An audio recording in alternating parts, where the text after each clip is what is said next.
ആവർത്തന പുസ്തകം 34 അധ്യായം. അനന്തരം മോശെ മോവാബ് സമഭൂമിയിൽ നിന്ന് യെരിഹോവിനെതിരെയുള്ള നെബോ പർവ്വതത്തിൽ പിസ്ഗ മുകളിൽ കയറി. യഹോവ ദാൻ വരെ ഗിലെയാദ് ദേശമൊക്കെയും നഫ്താലി ദേശമൊക്കെയും എഫ്രൈമിന്റെയും മനശ്ശെയുടെയും ദേശവും പടിഞ്ഞാറേ കടൽ വരെ യഹൂദ ദേശമൊക്കെയും തെക്കേ ദേശവും ഈന്ത നഗരമായ യെരിഹോവിന്റെ താഴ്വീതി മുതൽ സോവാർ വരെയുള്ള സമഭൂമിയും അവനെ കാണിച്ചു. അബ്രഹാമിനോടും ഇസഹാക്കിനോടും യാക്കോബിനോടും ഞാൻ നിന്റെ സന്തതിക്ക് കൊടുക്കുമെന്ന് സത്യം ചെയ്ത ദേശം ഇത് തന്നെ. ഞാൻ അത് നിന്റെ കണ്ണിന് കാണിച്ചു തന്നു. എന്നാൽ നീ അവിടേക്ക് കടന്നു പോകുകയില്ല എന്ന് യഹോവ അവനോട് കൽപ്പിച്ചു.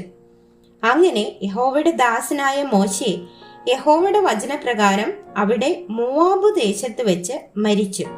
അവൻ അവനെ മോവാബ് ദേശത്ത് ബേത് പെയോരിനെതിരെയുള്ള താഴ്വരയിൽ അടക്കി.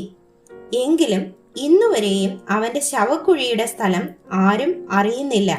മോശെ മരിക്കുമ്പോൾ അവന് 120 വയസ്സായിരുന്നു.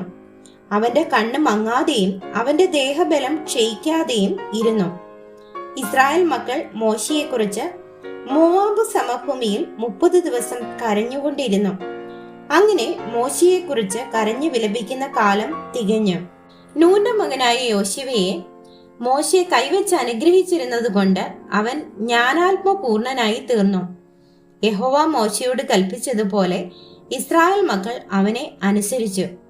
എന്നാൽ മിസ്രയീം ദേശത്ത് ഫറവോനോടും അവന്റെ സകല ഭൃത്യന്മാരോടും അവന്റെ സർവ്വദേശത്തോടും ചെയ്യുവാൻ യഹോവ മോശയെ നിയോഗിച്ചയച്ച സകല അത്ഭുതങ്ങളും ഭുജവീര്യവും എല്ലാ ഇസ്രായേലും കാണുകെ മോശയെ പ്രവർത്തിച്ച ഭയങ്കര കാര്യമൊക്കെയും വിചാരിച്ചാൽ യഹോവ അഭിമുഖമായി അറിഞ്ഞ മോശയെ പോലെ ഒരു പ്രവാചകൻ ഇസ്രായേലിൽ പിന്നെ ഉണ്ടായിട്ടില്ല.